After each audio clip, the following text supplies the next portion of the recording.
পশ্চিমবাংলায় রাষ্ট্রপতি শাসন, লুঙ্গি বাহিনীর দ্বারা আক্রান্ত পুলিশ, ভাইপো কোথায় প্রশ্ন বিজেপির। বেছে বেছে হিন্দুদের আক্রমণ, বিরাট অভিযোগ বিরোধী দলনেতা শুভেন্দু অধিকারীর। বিধানসভা অচল করে দেওয়ার ডাক। 31শে জুলাইয়ের মধ্যে পশ্চিমবাংলায় কেন্দ্রীয় বাহিনী, ফিরহাদ হাকিমের দাবি সন্ত্রাসবাদী দল। কুণাল বলছেন আইন শৃঙ্খলার সঙ্গে এই ঘটনার কোনো সম্পর্ক নেই। তাহলে ঘটনাটা ঘটল কিভাবে? বন্ধুগণ, এই মুহূর্তের আরও একটি বড় খবর, ব্রেকিং নিউজ। আপনাদেরকে অনুরোধ, আপনারা পুরো ভিডিওটি শেষ পর্যন্ত দেখবেন। স্থানীয় একটি সংঘর্ষকে কেন্দ্র করে পশ্চিমবাংলা তোলপাড়। আপনারা দেখেছেন একেবারে অগ্নিগর্ভ পরিস্থিতি তৈরি হয়েছে মহেশতলার রবীন্দ্রনগর থানা চত্বরে, এবং পুলিশকে লক্ষ্য করে বেপরোয়াভাবে ইট বৃষ্টি শুরু করে দেয় ক্ষিপ্ত জনতা। ক্ষুব্ধ জনতার ইটের ঘায়ে জখম হয়েছেন বেশ কয়েকজন পুলিশ আধিকারিক। সেখানে মহিলা পুলিশও রয়েছে। পুলিশদের দাবি, তারা কি করবেন? জনতা এতটাই ক্ষিপ্ত যে তারা পারেনি পরিস্থিতি সামাল দিতে।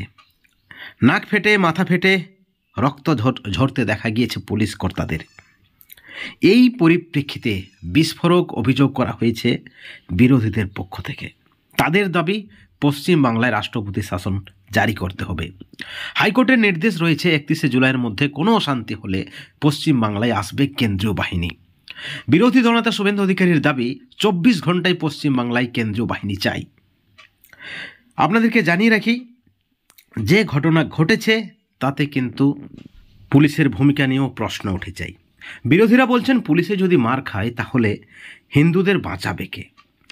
তৃণমূলের দাবি, এই রাজ্যকে গুজরাট হতে দেব না, উস্কানিমূলক পোস্ট থেকে দূরে থাকুন, যারা ক্রিমিনাল তাদের কাউকে ছাড়া হবে না। ইতিমধ্যেই গ্রেপ্তার করা হয়েছে 18 জনকে।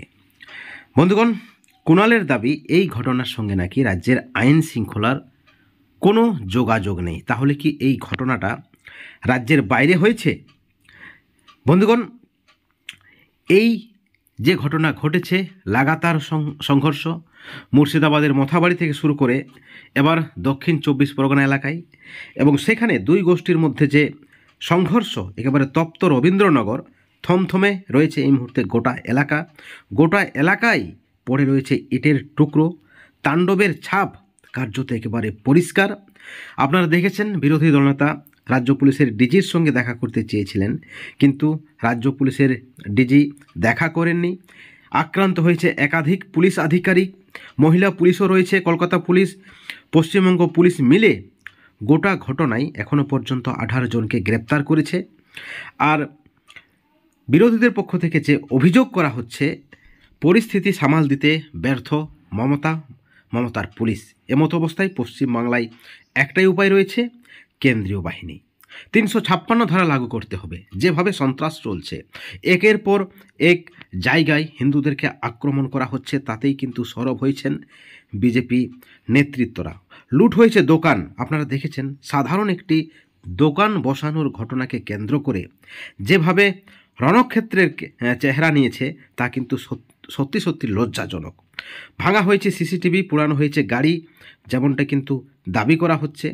এবং পুলিশের যে বক্তব্য, পুলিশ যে সিচুয়েশনের বর্ণনা করছেন, যে পরিস্থিতি, তা কিন্তু সত্যি ভাবতে বাধ্য করবে। পুলিশ বলছেন মরণ বাঁচন অবস্থায় পড়ে গিয়েছি, কি করব আমরা? মহেশতলার তাণ্ডবের সামনে অসহায় পুলিশ। বিরোধীদের কটাক্ষ, এখন ভাইপো কোথায় রয়েছে? তাণ্ডবের সামনে রক্তাক্ত উর্দিধারীরা।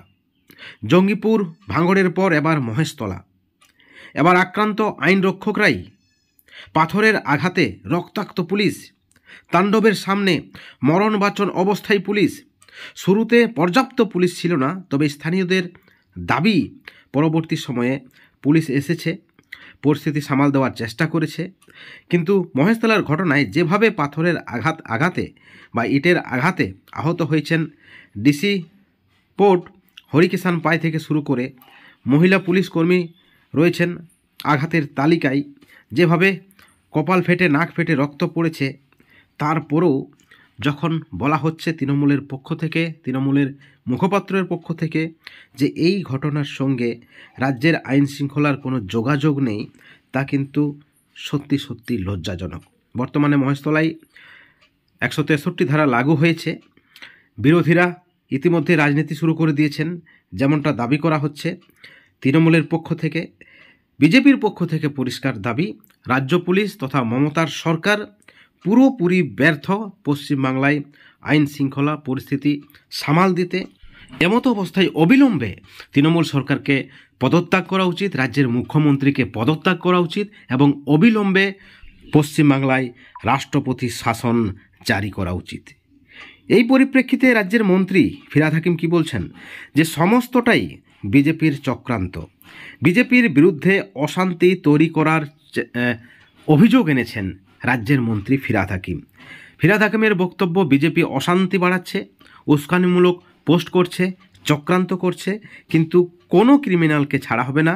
যে সকল ক্রিমিনাল অশান্তির সৃষ্টি করবে, পশ্চিমবাংলাকে গুজরাট করার চেষ্টা করবে, তাদেরকে কিন্তু কাউকে ছাড়া হবে না।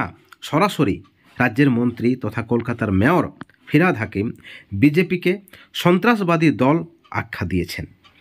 বলেছেন, ওরা কি বলল বা বলল না তাতে কিছু আসে যায় না, ওরা ধর্মীয় উস্কানি দেয়, ভেদাভেদ তৈরি করার চেষ্টা করা হয়। আমাদের বাংলায় শান্তি রয়েছে। ধর্ম নিরপেক্ষ পরিবেশ বজায় রেখেছেন রাজ্যের মুখ্যমন্ত্রী, মাননীয় মুখ্যমন্ত্রী মমতা বন্দ্যোপাধ্যায়। কিন্তু বিজেপির প্রশ্ন, তাহলে বেছে বেছে হিন্দুদের ঘর পুড়ছে, হিন্দুরাই কেন মার খাচ্ছে? বন্ধুগণ, অত্যন্ত বড় খবর, ব্রেকিং নিউজ। পশ্চিমবাংলায় রাষ্ট্রপতি শাসন হোক চাইছেন বিরোধীরাও, এবং একই সঙ্গে মমতার পুলিশ নিয়ে প্রশ্ন উঠেছে, পুলিশের ভূমিকা নিয়ে প্রশ্ন উঠেছে। যদিও সমস্ত অভিযোগ অস্বীকার করা হচ্ছে তৃণমূলের পক্ষ থেকে। দুই গোষ্ঠীর সংঘর্ষে যেভাবে সন্তোষপুর রবীন্দ্রনগর এলাকা উত্তপ্ত হয়েছে, তার প্রভাব কিন্তু সারা বাংলাতেই ছড়িয়ে পড়তে পারে বলে আশঙ্কা করা হচ্ছে।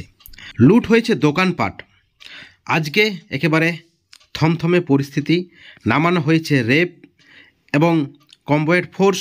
পুলিশের তরফে এলাকায় সমস্ত ধরনের জমায়েত কিন্তু নিষিদ্ধ করা হয়েছে। কড়াকড়ি নজরদারি রয়েছে পুলিশের।